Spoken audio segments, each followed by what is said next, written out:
Welcome back to the Refined Strength podcast. I am joined by such a wonderful, lovely, and strong woman, Brittany Diamond out of Vegas. How are you today? Hi, I'm good. Thanks for having me. Yeah, super excited to have you on. I feel like our paths kind of crossed on Instagram a few years ago, and I've been following you since you were kind of starting to get more into bodybuilding from after just being really amazing and strong woman and just all of the strength sports that you've done. So give kind of a rundown of who you are and however you want to answer that question. Yeah, so we actually met last year in Yeah. person, finally, Yes.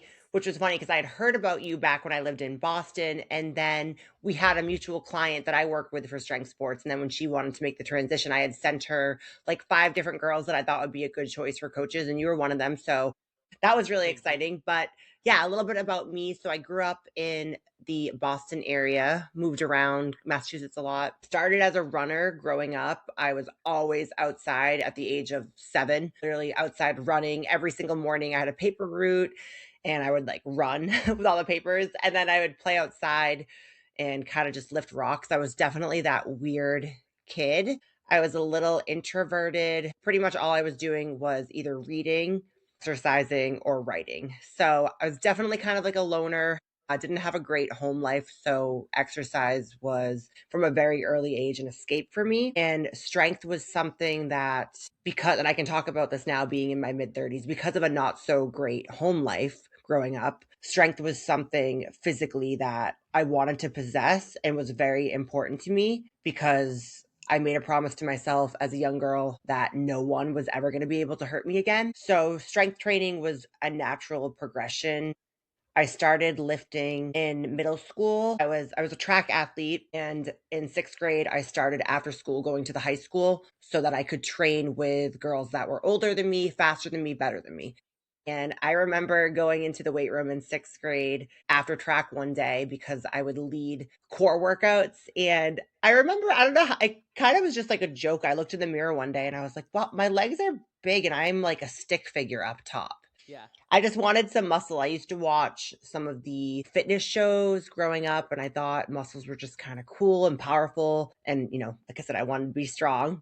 And at the time, in my young mind, I was like, well, I should obviously be benching. So Obviously. that was, yeah, that was kind of my first lift that I learned, fell in love. And then I ended up going to college. I wanted to do track. I was a long jumper, and 400 meters was my passion. Ended up getting a really bad hamstring injury while I was looking at schools my junior year. So I was kind of researching. I knew college was going to be out of the question. My parents were not going to be able to help pay for it.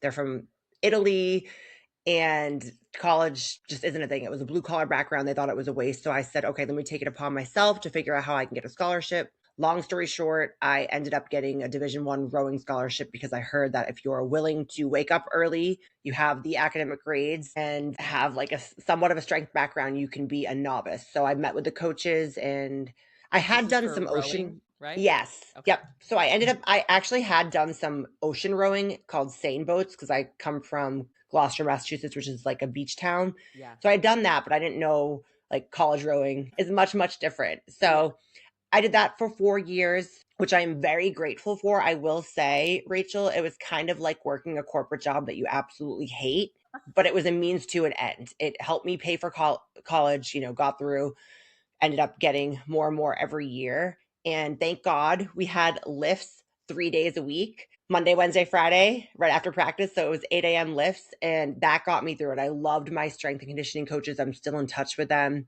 And like I said, I did not enjoy the sport of rowing. There was pretty sunrises, and we got to travel, and it gave me a lot of opportunities, which I'm thankful for. But I just didn't really love the sport. I feel guilty saying that now, but gave me a really good Why do you feel background. guilty? I feel guilty because I knew all the other girls on the team loved it. And my head coach, who I'm very fond of, she won bronze for the Olympics in Barcelona in 1992. So Wow. you could just tell it was her passion for everything in life. It was her reason for living. And I always felt a little guilty because I was like, I know I don't love this. I'm just doing it to get through college. And, I woke up at 4 a.m. all 4 years. Definitely wanted to quit by the end, but I just promised myself it would be worth it because I was getting a degree and wouldn't be in debt. And then also I felt very lucky to have strength conditioning coaches. Yeah, I mean, you got to be a young athlete and basically get a head start over most people who start in whatever athletics as an adult, like powerlifting and strongman and bodybuilding. Like most people in our sports are like they're getting started kind of after college or maybe during college, and then but it's still a much slower sport or slower start than what you got, where like you were getting to learn about lifting really early on, especially as a female. Most women don't get to learn about strength and conditioning that early on. Like, I wish that I did. I would have gotten started a lot earlier, right? No, and it like awoke something in me. I was just like so immersed with it. And actually, even before that, I told you I started lifting like upper body in 6th grade. I worked at the Cape Ann YMCA part-time all through high school in the weight room, like, just cleaning the machines and stuff. But it was great because then once I turned 18, I got certified to teach spin, muscle conditioning, like, and looking back, I can't believe how long ago that was now. Like, it seems like yesterday. And I was definitely in the time when women did not want to be big. I had more of like a model body. Naturally, I was like 5'7", 135 pounds. And I just remember trying, and even now, constantly trying to build muscle, and women, not wanting to look like that and all that. So it was an interesting journey and to where we are now, for sure. So what brought you from, like, once you graduated college, you didn't have rowing anymore, luckily for you, and then you were able to like, okay, now I can do what I want. Was that when you found strength sports like strongman and just like and powerlifting and stuff, or when did you find that? Yeah, so I found it. So my junior year of college, that summer, I was interning at a gym in Boston. Because at this point, I was a journalism major, but I was still doing fitness stuff on the side and still wanted to be involved with it. So for this gym, it was great because I got two different sides of the coin. On one hand, I was doing their marketing and social media. And on the other hand, I got to coach a youth sports team a couple times a week in the weight room. So it was awesome. But I was doing some marketing one day and I stumbled upon, I remember it like it was yesterday. I was on the internet. I think it was MySpace, actually, just dating me. MySpace.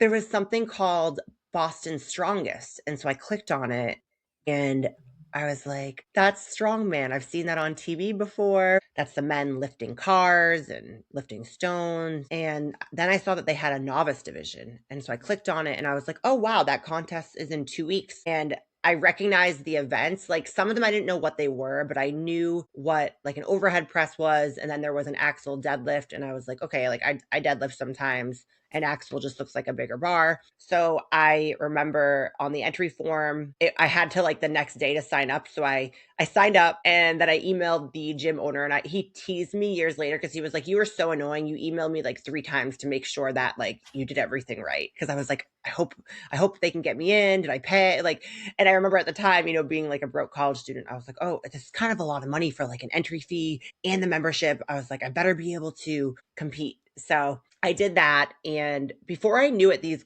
girls were messaging me on MySpace asking if I knew what I was getting into. And they were offering to send me DVDs on stone lifting. And I just replied like, I don't want to stress myself out with this. This is just going to be, I think I'm strong naturally. I'm just going to have fun with it. And then ended up going. And I remember the moment I was doing it, I was doing something called a yoke, which is when you put some, you know what it is. So you put something heavy in your back. With it, right? Yep, you walk with it. And I felt like I was utilizing just everything that I'd been training for my whole life because I like to run. So I was going fast. I like to lift heavy stuff. And it just felt very powerful. Like I remember at the time, I think it was 500 pounds, which at the time just sounded so heavy to me. And I was like, that's cool. I'm basically sprinting with 500 pounds in my back.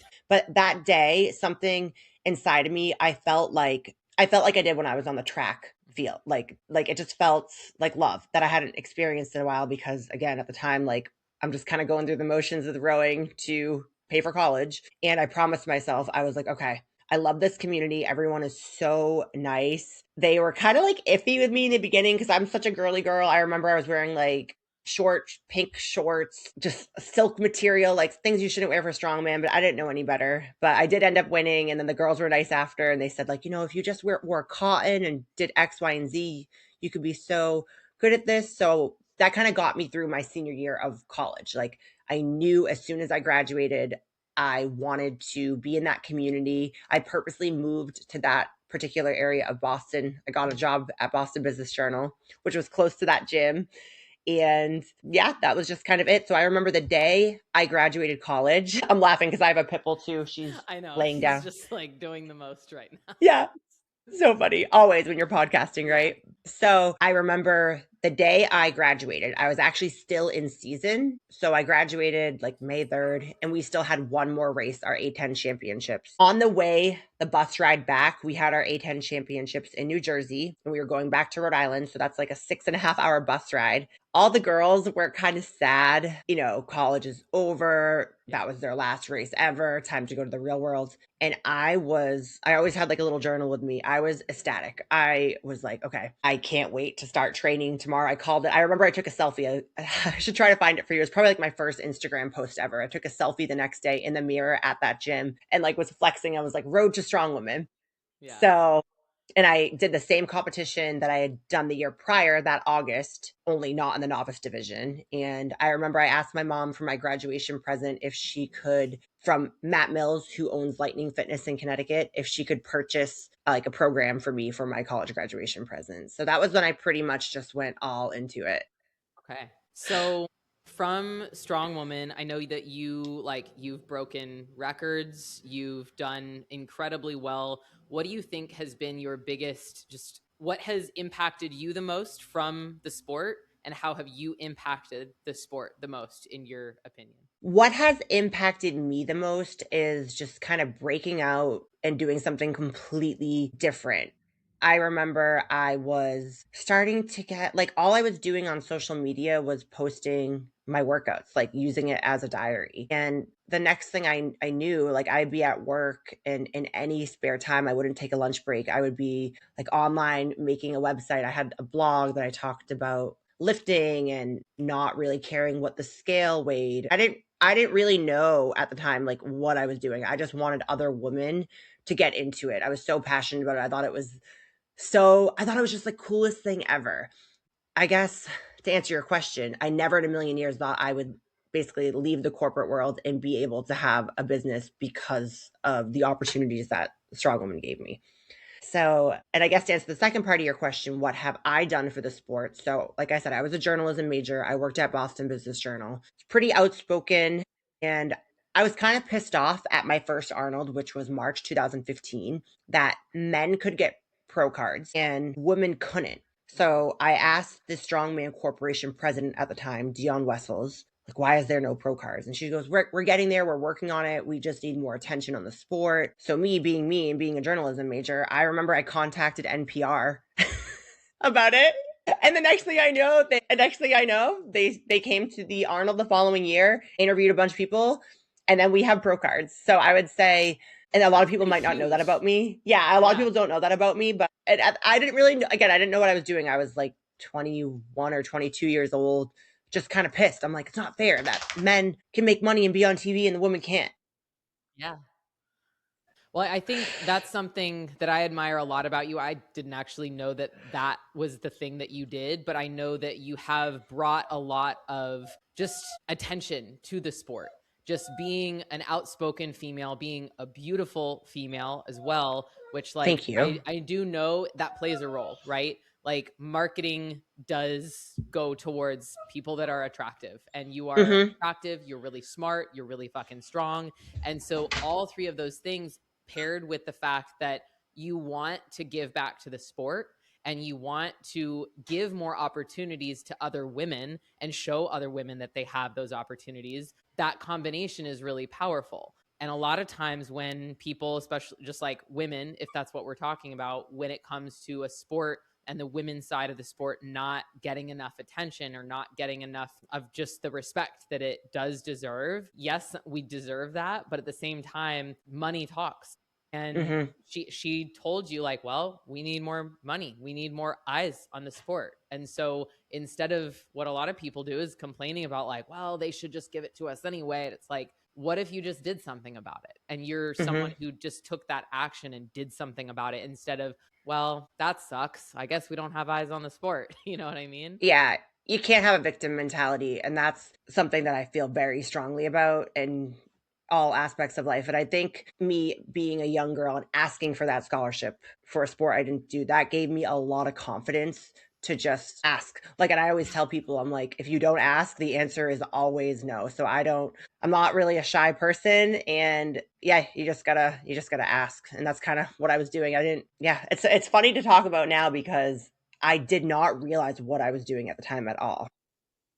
Well, I think that level of innocence almost helped you. Like, it gave you the just delusional confidence that it could So delusional. make it happen. So Because think delusional. about it as if you were to say, like, say you were to tell someone, "Hey, I'm going to do this. I'm going to try to get more eyes on the sport because I think that this is more fair, blah blah blah. This is my why." What if someone up there, like an authority figure in the sport or someone else in the sport, were to tell you like, "Oh, Brittany, that's not how it works. You can't do that." Like, what if young you would have believed that person and I therefore know. never even tried? You tried and you instantly got what you wanted. Maybe it wasn't Exactly. exactly what you envisioned or what other people envisioned, but you still got somewhere and you got the sport further. And like you said, you wouldn't have known or even gotten any answer if you didn't have. And I was actually embarrassed at the time. I remember because then they want like all these news outlets wanted to interview me, and I remember saying to the gym owner, I was like, this doesn't really feel fair. I want other girls, like, cuz there was another girl going to the Arnold, and I just felt like I didn't really want the attention. I didn't know what to do with it. And he said like, no, he's like, that speaks a lot about you as a person that you care about that. But he's like, listen, he's like, strength sports are the underdog. Because he owned a powerlifting gym, Mm-hmm. and said, do what you can while you can. So I was like, okay. And my mom was very supportive. My mom has always been very supportive. When I said I had a bad home life too, I should have reframed that my mom was a single mom Mm-hmm. at one point, and she was always like, I saw the work ethic she had to give me a better life than she had. So I'm very, very fortunate and very grateful that she always supported me, because I've had clients over the years, I'm sure you have too, where the people closest to them don't support them and sometimes say the most hurtful, negative comments about what they're doing with their life, their Yeah. body.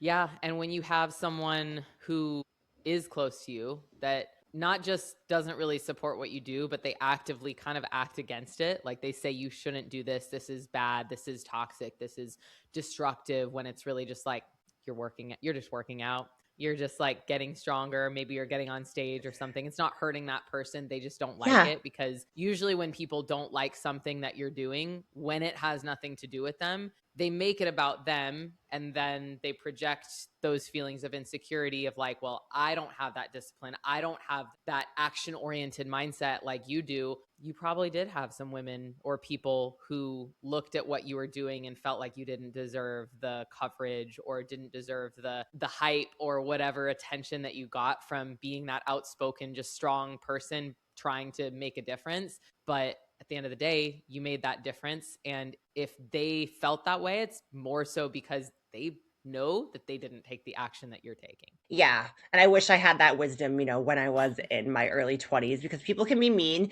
And I remember my mom specifically told me, because I told her like, hey, people at the gym are kind of being like mean to me, like saying I'm on steroids and saying this and that. And she was like, hey, babe, she goes, remember, she goes, it's lonely at the top.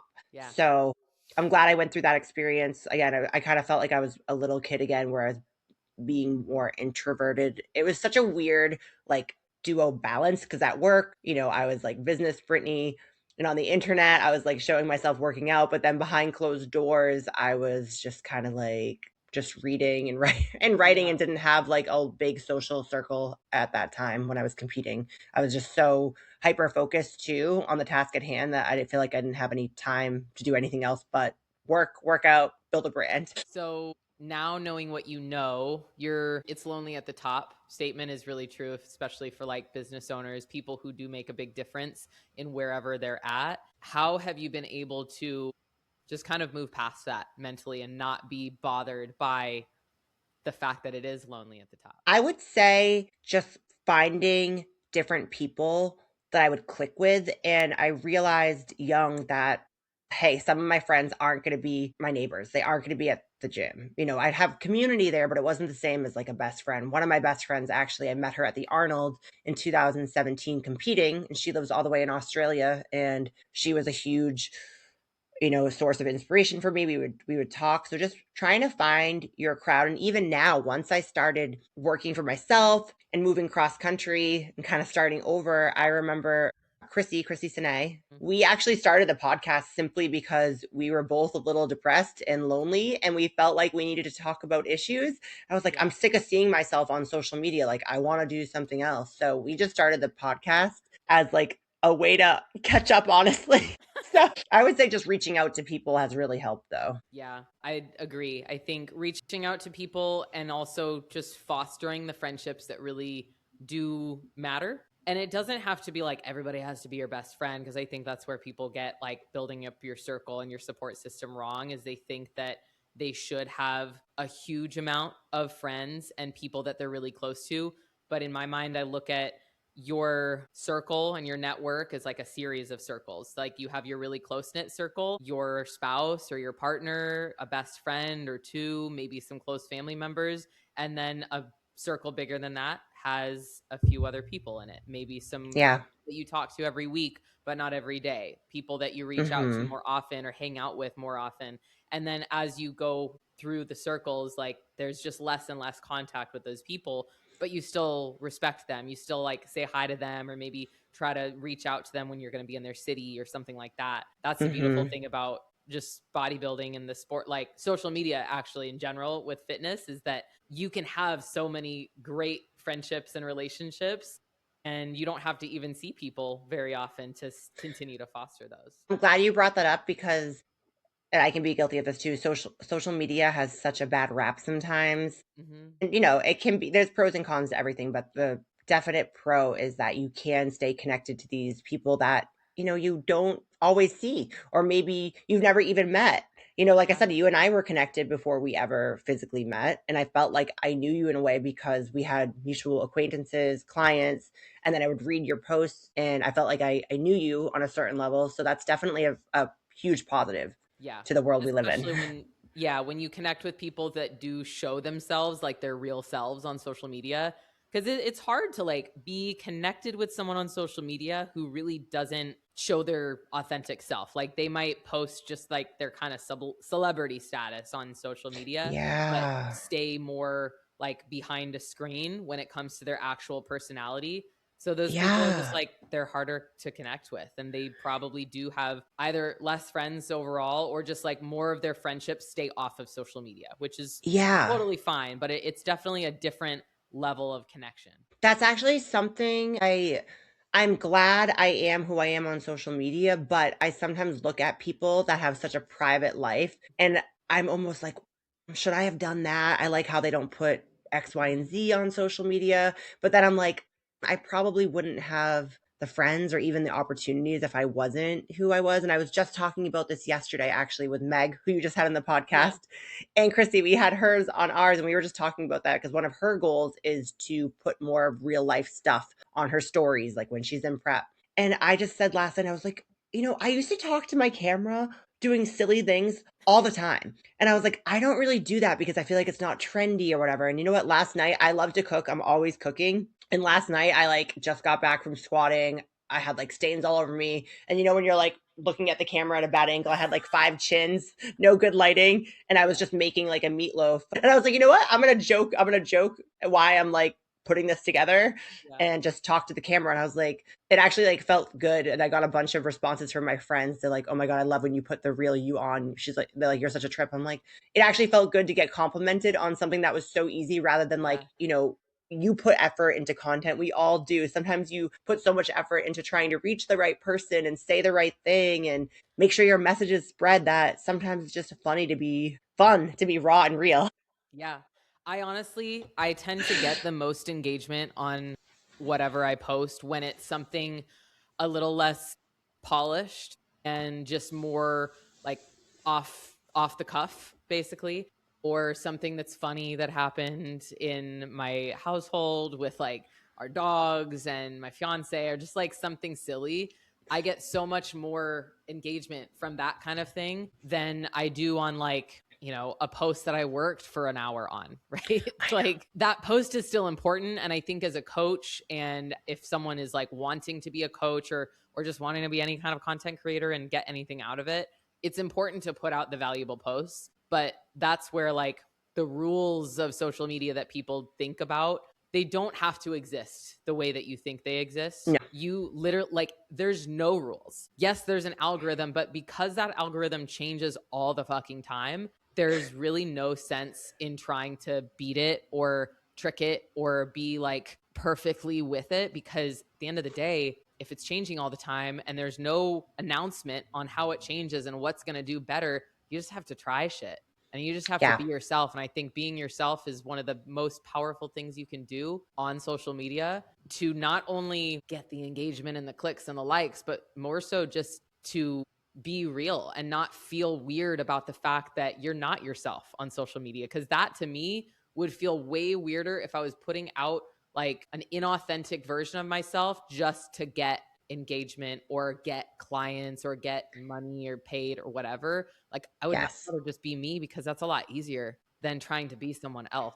I know. So many people are so like focused and fixated on like, how should I be and what should I post in order to get what I want out of it. Mm-hmm. If you just be yourself, then it's easy. Then you can figure out like what of yourself and how you post yourself works. Yeah.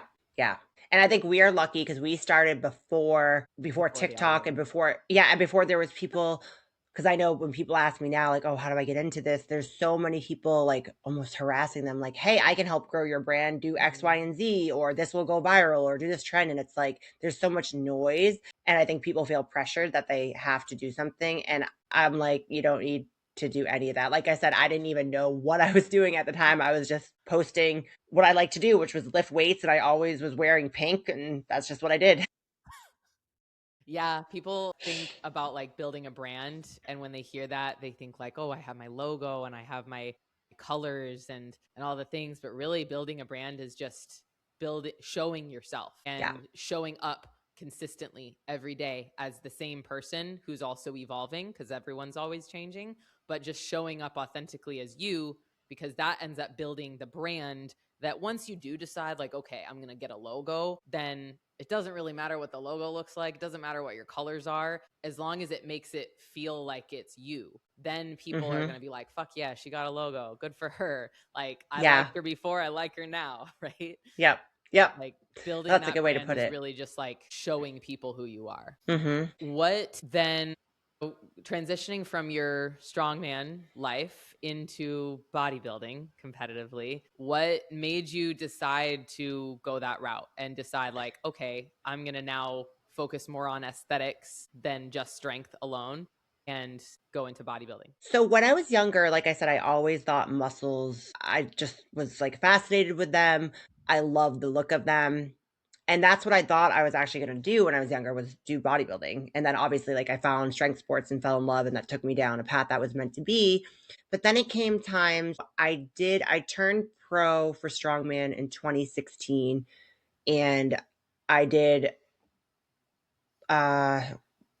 two pro shows a year for the next couple of years. Ended up getting to strongest woman in the world, placed first once, and then I placed third 3 other times consecutively. And I just got to the point, like I had so many injuries, and I felt like in my mind, I felt like I wanted to walk away while people were still clapping before I didn't love it anymore. And then fast forward, I was actually prepping. So interesting story. It was March or February of 2018. Yeah, so I just done Strongest Woman in the World in Norway a couple months prior. And then I decided that I wanted to try physique. And there was a coach that I was friends with in the Boston area, and he was like, awesome. So he started dieting me. I think the goal was the Cutler Classic, which would have been in April in Boston that year. And then I got an opportunity to do the Arnold again, and I was really torn. I was like, okay, like I'm already in prep, but do I want to do the Arnold again? And I kind of was like, the stage is always going to be there. I want to do the Arnold. So then I remember I was 6 weeks out from the Arnold, kind of just like a last minute prep. And I was traveling for work. I was still in medical sales at the time. I was in Texas for a conference we had. And I went to go train that day. We just got out of a work meeting when someone at the gym was like, hey, can you help me with this truck pull simulator? So I was like, yeah, sure, I can show you how to do it. And actually, long story short, the machine broke and I was pushed up against a wall, and then like all 1,000 pounds of the machine hit my wrist. And all I remember was grabbing my wrist and I was like, oh, something's wrong. And I didn't want to look at it. People looked at it. They were like, oh my God, you need to go to urgent care. They brought me to urgent care and they looked at my wrist and they were like, ma'am, you need surgery right now. And I was like, what's wrong with it? They were like, your wrist isn't just broken. They were like, it is crushed. They were like, if we don't operate right now, you risk losing your hand and all this stuff. So I was like, okay, all right. So did a surgery there, and then I flew home, and then I had like 3 more surgeries. And I remember every surgeon was telling me like, you're never going to be able to use your hand again. And I was like, oh, that's bullshit. You don't know who I am. Like, so that was kind of like a blessing in disguise, because at the time I was like mentally crushed. I was like, okay, I can't do the Arnold now. Definitely can't do bodybuilding. Like, what's going to happen? And then I ended up spending a year to rebuild the strength, and everything came back really quickly. And then I was like, okay, it's time to try physique again. And then I was in prep, and then I was like 2 weeks out, and that's when COVID happened and the world shut down. I kind of was just like, all right, maybe this isn't meant to be, and just took a back seat from it. I was like, every time I get this lean, I'm like contest lean, I'm like, I can't even show it off. What the heck is the point? So I kind of just like took a back seat from competing in general for a while. And that's when I started like focusing more on coaching. And that's when I moved cross country a couple times, left a bad relationship. And I remember I wrote an article called The Death of an Athlete, and it was about retiring, because at the time, like, I was like, I'm just retired. I don't really like know what else to do. And then obviously I did go back to competing. So it was just kind of a funny phase of growth that I needed to go through between the injury and leaving a relationship, and then leaving everything I knew and starting over twice in different parts of the country. So what, after all of that weird phase and COVID and everything like that, what made you decide like, all right, maybe I should really do this and like actually get on stage again? Yeah, it was 100%. 2020, I believe. And so at this stage, I'm still very into fitness, even though I'm not competing. I shouldn't say I wasn't competing. I did some fun opportunities. Like, they asked me to do the Rhino cage, which is part of the Olympia a couple years ago. And I was like, all right, I want to try to squat 315 times 20. Let's see if I can do it. So I was still doing like random feats of strength. And the way I was training, I was coaching myself. I was going on like 2-hour rucks every day, which is probably why I had knee surgery last year. Don't recommend rucking. And then I met my now partner, and he joked one day that my triceps were looking a little flat because I wasn't really training upper body. I just wanted to try and grow my legs. And I was like, what did you say? And that just sparked something within me. And I started like training upper body again. And it was cool to see how quickly like the muscle came back and my strength. And then I just decided, like, you know what? I feel like I want to compete again. And he was like, well, and my biggest thing though, Rachel, was I had interviewed a couple coaches, and I was like, hey, look, I know I have a lot of potential. I have great genetics, but I'm against, like, as far as gear usage, I will not do X, Y, and Z. So if you push that, I'm just not okay with it. I have heart problems in my family. My mom had heart surgery as well as my dad. So there's certain things I just can't do. And I also want kids in a couple of years. And the first coach I hired literally gave me this plan that, had I executed any of that without my knowledge,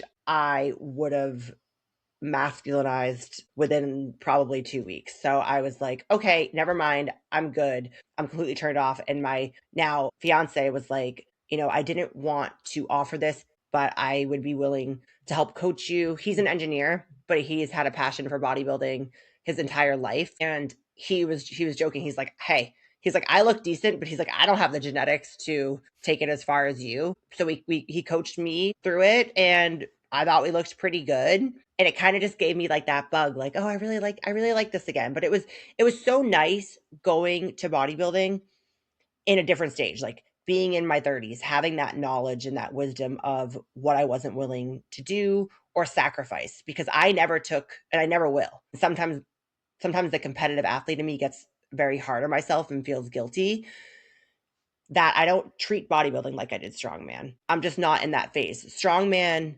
I lived and breathed strongman. I left my brother's wedding early because I had training the next morning. I journaled and meditated. Like before I had a contest, I was journaling and doing mental movies, what I called them, rehearsing every step I would take, what it was going to look like for months. Like almost every night I did that. I didn't go on dates. I didn't do a lot. And I love that part of my life. It gave me what I have, but I wasn't willing to take bodybuilding that far. And it was hard for me because I was like, realistically, I was like, I feel like I could be one of the best in the world if I put in that work ethic that I did. But it's kind of cool still being able to slowly achieve something, but having such a balance in life. And again, if you told me this 5 years ago, I would have looked at you like you were crazy. And I would have thought that person doesn't want it bad enough. They don't have what it takes, because I was so do or die. So I'm glad I have a healthier relationship with competing.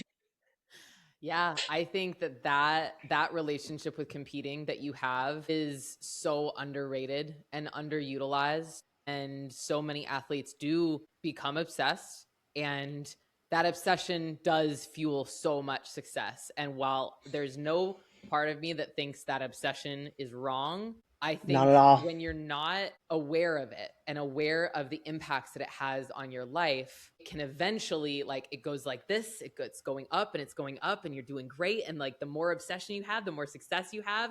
And then at some point, you're going to hit like a ceiling where, like, maybe it's a ceiling physically, or you get injured and all of a sudden success isn't necessarily possible anymore, or at least not possible how it used to be possible.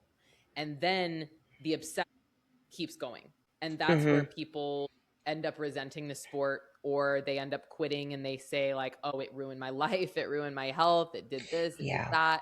And that's what is really sad to me, because you can be obsessed with it, but you can also be aware, and you can turn that obsession into something a little healthier that has more sustainability. And because there is a difference between that obsession that takes over every part of your life and the obsession that is sustainable, that allows your life to work around it and to work for everything to work in coherence together. And it's crazy and it's sad sometimes when I do see people who are obsessed with their sport so much that they don't even see that life is passing them by. And they don't even see the resentment that they will have later when they don't get to be successful anymore, because all of a sudden you realize, all I've had for so long is bodybuilding. All I've had for so long is strongman. And I put my self-worth into this sport and being successful at it. And that's when people really fuck it up. Yes. Like I said, I'll send you this article after.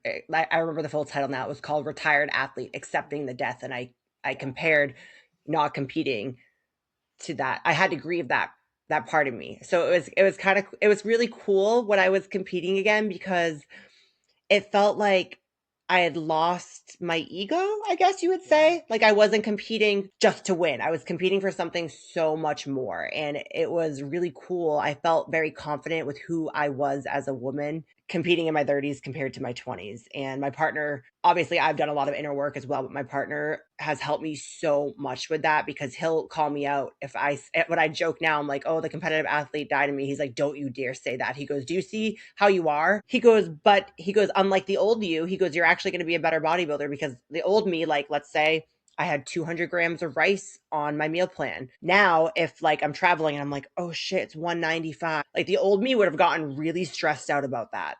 And now I'm just like, hey, it's cool. it's okay. Yeah. Rice.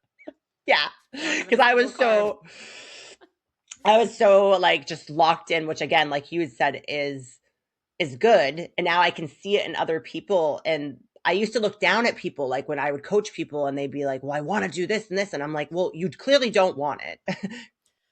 Yeah, when I run into people like that, where it's like, yeah, that old obsessed version might think that, I think about like, how can I help them want it in a way that makes more sense to them? And because that's where I feel like I'm at too. Whereas like I used to be probably a lot more like obsessive in various ways about bodybuilding and everything, but I feel like because I learned how to be really flexible with it early on, and I also like gained success really early on, probably earlier than I should have.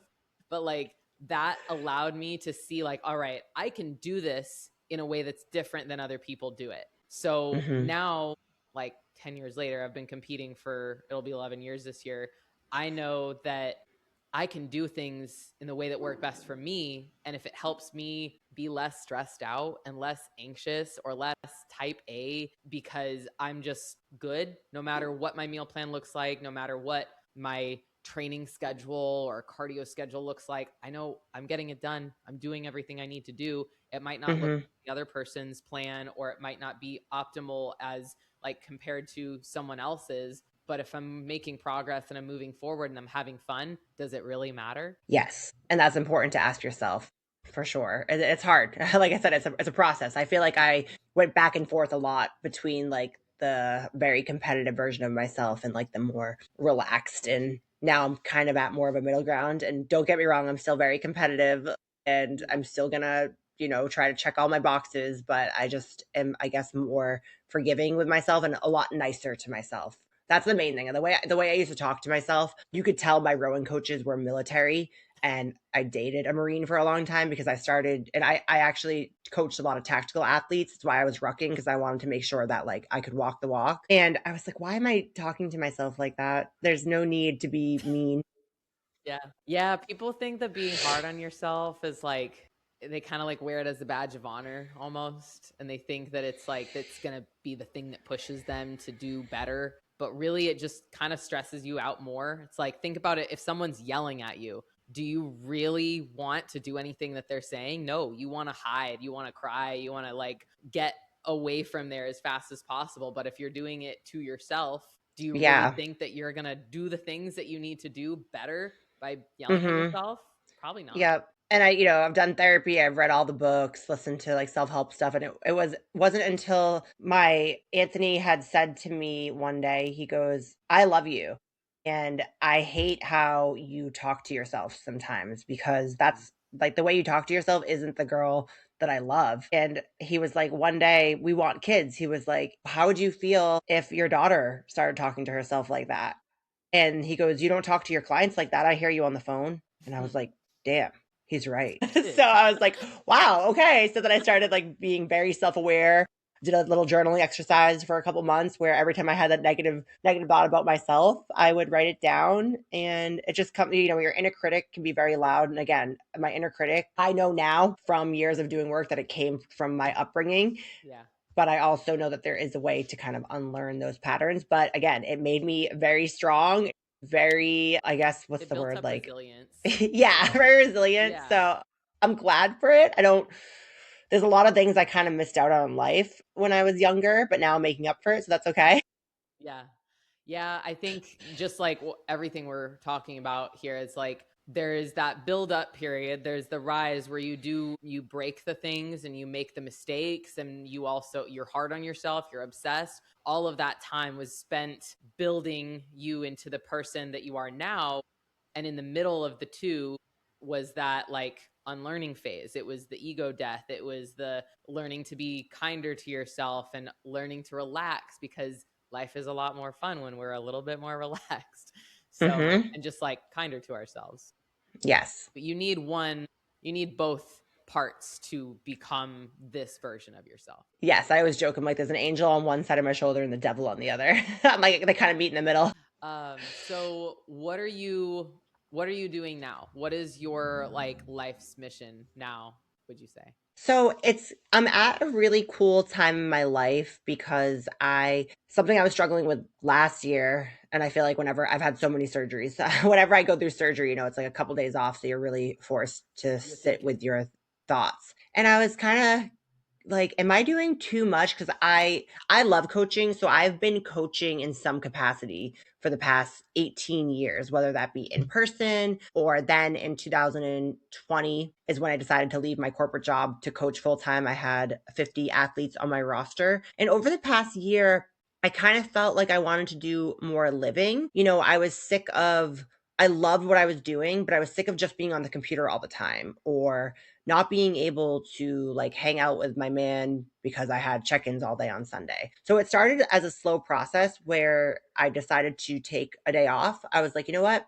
I'm going to move my schedule around so that on Sundays I am not available, which was hard because I did so many check-ins on Sundays because so many people want, to have it for that Monday morning. So I slowly phased that out, started giving myself a day off, started like going out more in Vegas, networking, doing gym events, pool parties, and I started to utilize more of my journalism degree again. I got asked to host events. So that's been really fun. And then I also started dabbling with fetish work, which I wanted to talk about because that is something that I felt so ashamed of at first because I was like, all right, I've always liked taking sexy pictures. Anthony likes to do photography on the side and he'll do it for me. But I was like, oh, I don't know. This feels kind of weird. Like, am I being a bad example? It's a big And decision then to like yes. decide to put yourself out there in that way. So, Yes. yeah. But then it was kind of cool because I was getting a lot of positive feedback from clients and girls that now wanted to do photo shoots. And I speak about, so the fetish that I do work in is called lift carry. And I didn't know when I was younger that this was a fetish. Obviously, I just like to lift rocks. And there was always like, I didn't realize this, but I was always like lifting my friends, like literally as an innocent joke. And I remember when I was young, I would get DMs like, will you lift me? And I was like, what is this? And then last year I met a girl and she was telling me how she made a bunch of money doing some of the lift carry stuff with her partner. Yeah, so me and Anthony had done something. I can't overhead press him because he's 230 pounds, but like I like lifted him.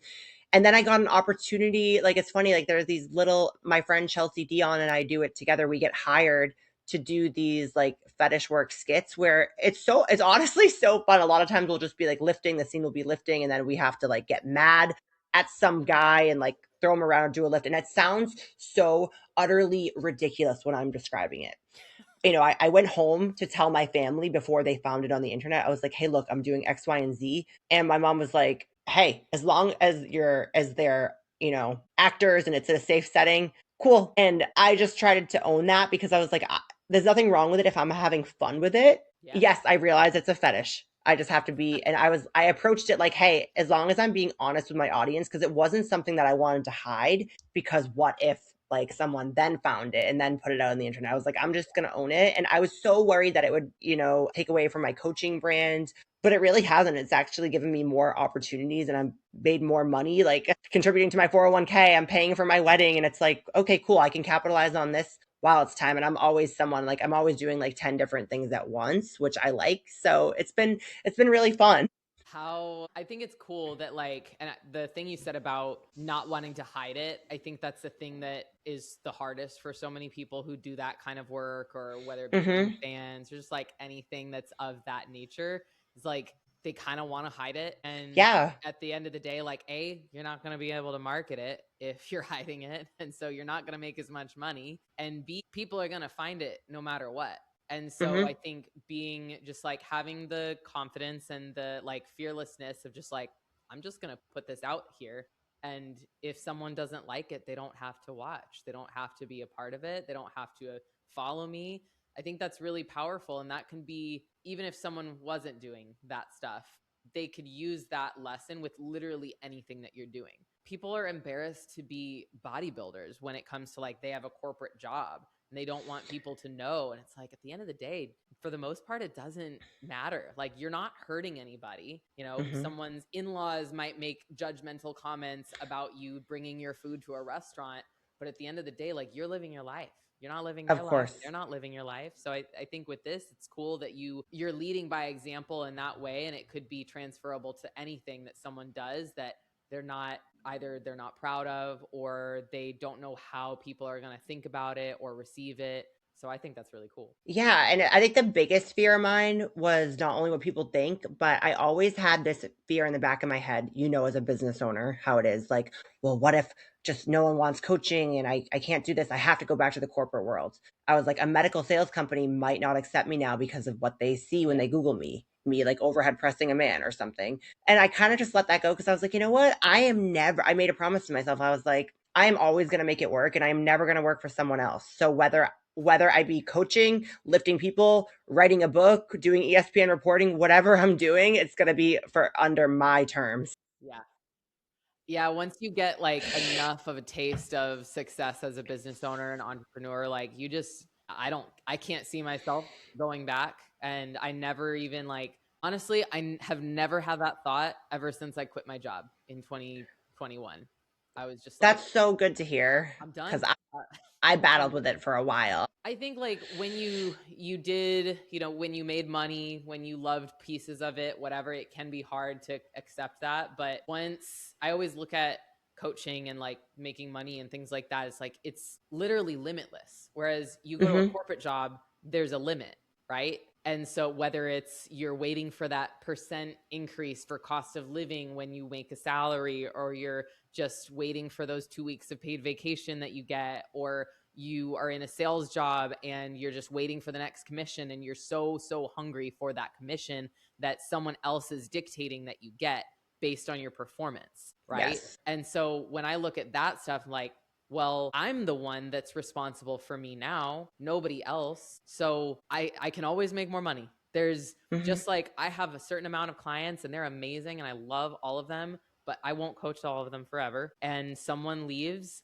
that's okay. Like they're on their own. That's what hopefully I coach them well enough that they can do well on their own.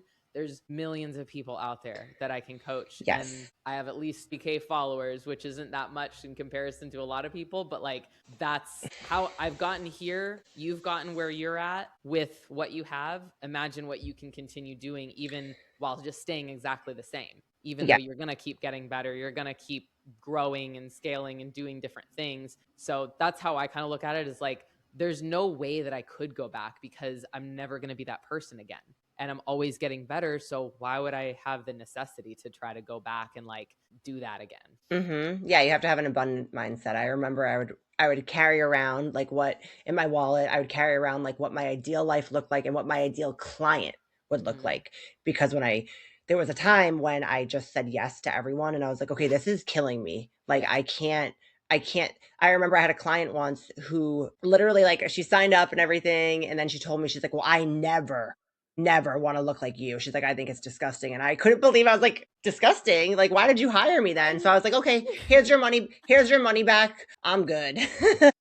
Yeah. I think, it's a powerful thing when you can start saying no to people, whether it's like, no, I don't want to work with you, or no, we won't be doing that. We're going to be doing this because you hired me. I'm the expert that you wanted to hire to get you where you want to go. Or no, I don't want to do this filming or this job or whatever. Like, I don't want to speak for this event. I want to speak for that one. Like, being able to say no and just set boundaries with people, even if it might get you money or notoriety or whatever, sometimes it's just not what you want to do, and that's okay. And once you feel that power, you realize I can say no to a lot of things that allow me to now say yes to other things that I want more. Yeah, exactly. So hopefully that answers your question though. I guess that's where I'm going. Yeah, so that's what you talked about it. I wasn't sure, like, how do I ask about it? Yeah. I don't even know what it's called. I didn't know it was called Lift. Yeah. Theory, so I'm glad that I learned now. Yeah. I obviously have some other big goals as far as life. Like I don't want to do that forever. I'm more just saving up a lot of money. And then my real passion is writing. So I would like to take all this experience and share it with others in, a meaningful way. And I also, I guess another big goal is I've always wanted to do, obviously I'm not shy in front of the camera. I've always wanted to get like an action movie part. So I do some small roles. I actually have a couple ones the end of this month, but eventually like that would be a huge life goal of mine, is to be like an action hero in a movie. I know that's like a really big goal, but I'm like, hey, I feel like in Vegas I have so many opportunities. Never know. Literally limitless. I love that. Yeah. So how has like building your relationship, I know you're planning a wedding right now, how has that been in terms of like the dynamic with the fetish work, with bodybuilding, with just like your life goals? Like, how does Anthony, right? How does he fit into that? And how do you support each other with your goals like that? I wouldn't be able to do any of this without him. And again, we're having a very candid conversation. I can't believe I'm saying this, but I feel confident enough to do. I never had a father figure in my life. So we joke, I'm like, you are my daddy. Like he pushes me out of my comfort zone every single day. Like he's just such a good influence on me. He has a very, You briefly met him. I know you don't know him, but his outlook on life, he is just such a light. He had, when he was younger, mid 20s, he had a partner whom he loved very much that was actually murdered in a very, very tragic, sudden way. And because of that experience, he has taught me so much about love and living life and how you're supposed to show up for your person. So he fits into that just by making me want to be a better person every day. And then when I start, my negative, bad tendencies of that inner competitor, the ego talking, like we were talking earlier, where I'm not good enough, I'm not doing this. He'll be like, "Hey babe, slow down." He's like, you could be taken from me tomorrow. So he reminds me of that, having that life experience at such a young age. Yeah. It's such a big part of him. No, I'm grateful every day. Like, it's funny because how I ended up in Vegas is a whole different podcast story. Never ever thought I'd live here. Was just about to leave and go to my next destination when he came into my life so randomly. And I didn't want to date a bodybuilder. I didn't want to date anyone like that at all. He was like the complete opposite. So yes, he encouraged me to compete, do the lift carry stuff. And it's really cool because he, does bodybuilding and stuff, but he also has, like, he actually just accepted a new position a few months ago where he's working on, like, he's making missiles. Like, he's a mechanical engineer and making missiles. So it's super cool to have both worlds. So we always have things to talk about. And yeah. That's awesome. I think, yeah, the having someone in your life in general, but especially your partner, be someone that changes your perspective on what love is supposed to feel like, especially having had such a hard past and a traumatic history with love, with family, with bad relationships. Like, I feel like I have that too. And so I get what you're saying. And just like, there's a part of your life where you probably thought it's as good as it gets. This is as good as it's going to get. And then Yeah. you meet someone and they're like, they blow all of your expectations and assumptions about life out of the water. And you realize, like, this is who I'm meant to be with because he is helping me become the person I'm meant to be. And he's like, not just telling me to do this and like controlling me to do this, but he's like empowering me to do this. And like, anytime I see that people have that, I just like, it makes me so happy because you're like, that's what we're meant to have. You're I meant know. to have someone that supports you so like relentlessly that you just like, the sky's the limit. You're going to be a fucking action star. And it's because of you, but it's also because of him. No, absolutely. And I was at that place. I remember I like called my mom one day and I was like, "Hey, good thing you have two other kids because just like, I don't think meeting someone and wanting to have kids is in my cards." And I'm okay with that. I was like, I'm okay with just being successful in work and having a bunch of friends and being able to fly places and see people. And I'm just going to have a lot of dogs. That as an announcement to your mom. Yeah. I was like, cause I didn't want her to be disappointed because I felt it's official. I'm done. Well, I was the only girl, and I had just turned like 31 or 32, I think, when I said that. Yeah, I think 31 when I said that, because I always thought I'd be a young mom. I nannied a lot when I was younger. I was obsessed with kids, and I really thought I would have had kids, and life had a different path for me. I still hope to have kids, just not as young as I wanted. So it was really cool, to meet him. And yeah. When are you? Do you have a date, by the way? Because I think No, girl, we haven't even tried to start. Okay, sorry. I know I was just wasn't sure because I was like, oh, I wonder if we're close. We got engaged in December, and it's like, our lives are really busy. We also like have a lot of big, just like financial and growth goals for our life. Yes. Like, honestly, we could plan a wedding. It wouldn't be hard. It would just be like I'm prepping this year. I want to make it to the Olympia. That is my like shoot for the moon goal. Okay. He is really working on solidifying his space, like himself in the space that he wants to be in within real estate and new construction. Yep. And so like right now, these dogs, like I'm not going to have kids because I have these dogs. But, yeah. Yeah. So like we just have goals that are like, the marriage, the wedding can come anytime. We kind of consider ourselves already married, Yeah, I get that. Yeah. So, but we do want to do more of a destination wedding where it's kind of like you set it and you forget it and it's all planned for you. So I don't have to be planning a whole wedding and he doesn't either. So that's kind of what we're thinking, maybe early 2027, but we'll kind of see how things go. Yeah. No, I was just curious because I never in a million years thought I'd be like a wedding person. So it's crazy to be doing that. I've been married already. So I had the wedding. Okay. Yeah. Okay. And I had a great wedding. I planned it myself and it was awesome. But looking back, obviously, it wasn't with the right person. And there were a lot of things that I noticed beforehand and during that process that were red flags that I've just like, unfortunately, that experience fortunately, it allowed me to have the experience I have now and the wisdom I have now of just like being more aware and recognizing things and stuff like that. And so but it's Austin's first wedding. So like, we obviously want to make it special, but we want to make it very us. And our whole thing, like from when we first started, is that we just are not in a rush to check boxes in life. And so because that's how we both were kind of in our past lives, is like very box checking mentality. Like, okay, you get engaged and you get married and you buy the house and you do all the things. And like life doesn't work like that. Sometimes you have to do things out of order. And so I love your Olympia goal too. So I'm competing this year as well. And that's one of my overarching goals is to, because I go back and forth because sometimes I actually tried figure posing last week because that's what the judges told me at the Olympia last year. They were like, okay, you are a figure pro. They're like, you are so tall. Look at those legs, blah, blah, blah. And then I tried it last week and I was like, you know what? Like, it just doesn't feel right. Like I started out in physique and then I tried bodybuilding. I love the posing, but I was like, I still feel the best in physique and it's more challenging for me because like I said, I feel like I used to be able to just eat and grow muscle like fairly easily. And now after years of doing it and being a little like in my 30s, it's so much harder. So it's more challenging in that sense. But yes, I'm competing this year. Either I'm going to do USA's if I feel I put enough size on, because last year I did prep right after knee surgery and I definitely lost a little bit of muscle. So right now I'm very focused on gaining some more leg muscle and dense tissue there. So if USA's is too soon, then I'll do the Olympia again, which is in September this year in Vegas. Because last year I was so close. I'm always like, it's so funny. And I know it'll be even better because even at nationals, I'm always like second. And for bigger, for the smaller, like women's physique and bodybuilding, obviously we're not smaller, but the smaller numbers, we have less chances of a pro card, which is fine though, because I was one of those people that some people I feel get their pro card and don't look like a pro. I was like, I have no problem waiting for it and being like this close every time because I know that I'll just be more even ready to do my pro debut. Because my goal is to get a pro card and do my pro debut like right away. Yeah.